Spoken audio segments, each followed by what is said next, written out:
जिला मुख्यालय गढ़वा में आयोजित लक्ष्मी नारायण महायज्ञ की शुरुआत आज से हो चुकी है। कल से 5 दिवसीय आयोजित इस लक्ष्मी नारायण महायज्ञ को लेकर आज कलश यात्रा कार्यक्रम आयोजित किया गया। कलश यात्रा कार्यक्रम में भारी संख्या में श्रद्धालु शामिल हुए तथा दांडो नदी से जल कलश में उठाकर वैदिक रीति रिवाज के साथ यज्ञ मंडप में स्थापित कर दिया गया है। यह जानकारी देते हुए यज्ञ समिति के अध्यक्ष अमृत शुक्ला ने बताया कि यज्ञ को लेकर तमाम तरह की तैयारियां पूरी की जा चुकी है।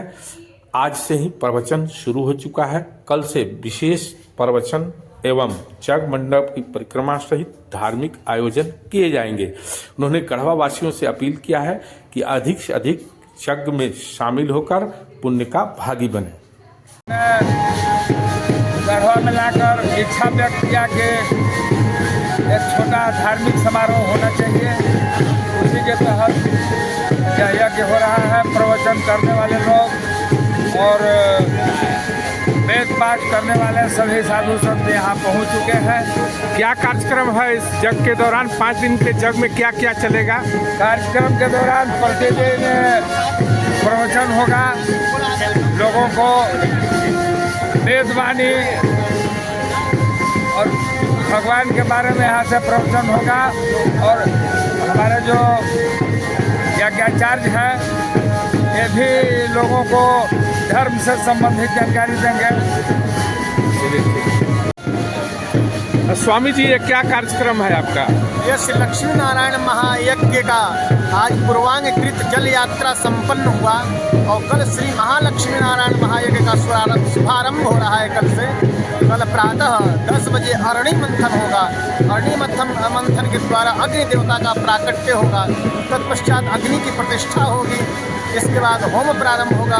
फिर माताएं, देवियाँ व पुरुष वर्ग के लोग जो है परिक्रमा प्रारंभ कर देंगे और सायंकाल में ज्ञान यज्ञ, इधर जो है प्रवचन का भी कार्यक्रम, बाहर से भी कुछ प्रवचनकर्ता लोग पधारे हुए हैं और हमारे द्वारा तो वेद शास्त्र निष्ठ प्रवचन पिछले कई दिनों से चल ही रहा है। यहाँ पर तो समय जैसा मिलेगा वैसा हम भी प्रवचन करेंगे। यहाँ लक्ष्मी नारायण यज्ञ कराने का आपको कैसे आप सोचे, कैसे यहाँ पहुँचे स्वामी जी आप? मैं यह अंतःकरण हमारा भाव आया कि यज्ञ ही एक ऐसा कर्मकांड है जो चारों वर्णों को एक सूत्र में जोड़ सकता है। चारों वर्णों का जोड़ने का जो कर्मकांड है उसे यज्ञीय कर्मकांड कहते हैं, यज्ञात्मक कर्मकांड कहते हैं जी। तो इस तरह से बीच में कुछ ऐसी स्थितियां बन गई कि हमारे राष्ट्र के नेताओं ने जातीयता का विष घोल करके लोगों को अलग अलग जो है बांटने का दुष्प्रयास करना प्रारंभ कर दिए जी जी। तब सब लोगों को एक सूत्र में बांधने का कार्य कैसे हो सकता है? तो एकमात्र यज्ञ के माध्यम से। मेरा सवाल था स्वामी जी, क्या यज्ञ के लिए इस स्थान पर आप कैसे पहुंचे? आप यहाँ, हमारा ये सवाल। इस स्थान पर हमारे पूर्व श्रीमान अमृत शुक्ला जी हमारे जो है, इनसे पिछले कई वर्षों से हमारा संबंध है। इनके घर में सब मेरे शिष्य भी हैं, इनके भाई और इनके और सब परिवार के लोग। तो जब मैं यहाँ पर आया तो मैंने एक विचार रखा कि मैं यहाँ पर यज्ञ कराना चाहता हूँ। तो कई जगहों पर स्थलों का निरीक्षण किया गया, लेकिन इतना अल्पावधि में संभव हो पाना नहीं था उन जगहों पर, उसका परमिशन नहीं मिल पा रहा था। तो फिर इसी अंततः जो है हमें इसी तिथि पर करना था यज्ञ। इस कारण से जैसा साधन, जैसी व्यवस्था मिली उसमें हमने अपना शुरू कर दिया। अभी आपने जातीय व्यवस्था, समाज को बांटने की बात किया। तो आप लोग, आपको क्या अनुभव होता है हिंदू धर्म संस्कृति के हिसाब से? यह जो जातीय व्यवस्था है राजनीतिक लोग कर रहे हैं, इससे आपको क्या अनुभव होता है? हमारे राष्ट्र में जातियां तो थी लेकिन जातीयता नहीं थी, लेकिन इन लोगों ने जातीयता का विष घोल करके जी और हमारे राष्ट्र को गर्त में डाल दिया, डालने का कोशिश कर रहे हैं भरपूर रूप से। आपको क्या उम्मीद लग रहा है कि यह व्यवस्था हमारे समाज के लिए कितना घातक है? यार आप कितना आसान है कि आप, मैंने आपका समाज, आप जो साधु संत है इसको जोड़ पाएंगे हमारी संस्कृति को? या जो जातिवादी तो जोड़ करके रखे हुए थे, हैं भी, आज भी रखे हुए हैं। आज देखिए एक झंडा आकर के मैं यहाँ पर गाड़ दिया। यज्ञशाला का देखिए शुभारंभ हो गया, आज जल यात्रा हुई।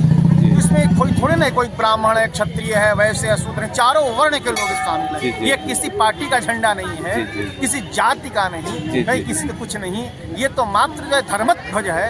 एक धर्मध्वज गाड़ देने के बाद में सारी जाति ये लोग जो है यहाँ उपस्थित होकर के इतना हर्षोल्लास के साथ इतना बड़ा कार्यक्रम को संपन्न। गढ़वा के धर्म प्रेमियों से आप हमारे चैनल के माध्यम से क्या कहना चाहेंगे इस यज्ञ को लेकर? इस यज्ञ को लेकर के हम यही संदेश देना चाहते हैं सभी लोगों को कि यज्ञ जो है, यज्ञ एक ऐसा अनुष्ठान है, एक कर्मकांड है कि यज्ञ के माध्यम से ही कुछ भी आपके सारे मनोभिष्ट सिद्ध हो सकते हैं। यज्ञ से ही भगवान राघवेंद्र रामचंद्र जी का जन्म हुआ, यज्ञ से सृष्टि का विस्तार होता है। स्वयं भगवान श्री कृष्ण ने गीता में कहा, स यज्ञा प्रजा सृष्ट्वा पुरोवाच प्रजापति यज्ञात् भवति वर्जन यज्ञात् कर्म समुद्भव अन्नात् भवन्ति पर्जन्यो यज्ञात् कर्म समुद्भव।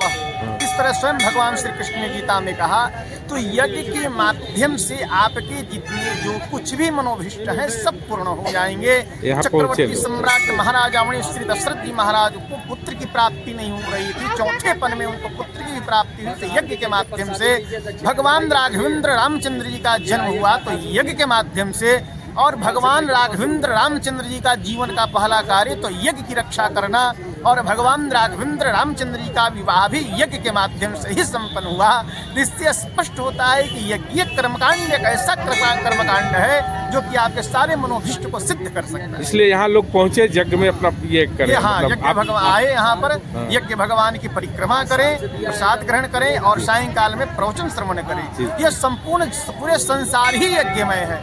यह यज्ञ जो है यहाँ पर एक तरफ यहाँ पर ज्ञान यज्ञ, एक तरफ होत्र यज्ञ, एक तो वहाँ पर आहुतियाँ डाली जाएंगी। हमारे यज्ञाचार्य जी श्री अयोध्या जी से पधारे हैं, श्री स्वामी हरिनारायणाचार्य जी महाराज, जो श्री अयोध्या जी से अपने 5 विद्वानों को साथ में लेकर पधारे हुए हैं। श्री स्वामी हरिनारायणाचार्य जी महाराज के आचार्यत्व में श्री महालक्ष्मी नारायण यज्ञ संपन्न होने जा रहा है।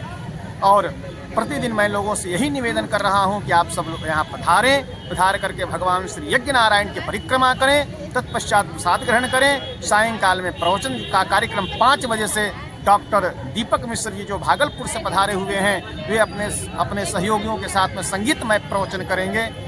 तो इस तरह का यहाँ पर कार्यक्रम है। इसलिए सभी भक्तों से मैं निवेदन, सभी भक्त महानुभावों से हमारा यह निवेदन है कि आप सभी लोग अपना महत्वपूर्ण समय निकाल करके आवें और यहाँ पर आकर के यहाँ इस यज्ञ कार्यक्रम में भाग लें और अच्छा जनित पुण्य के भागी बनें।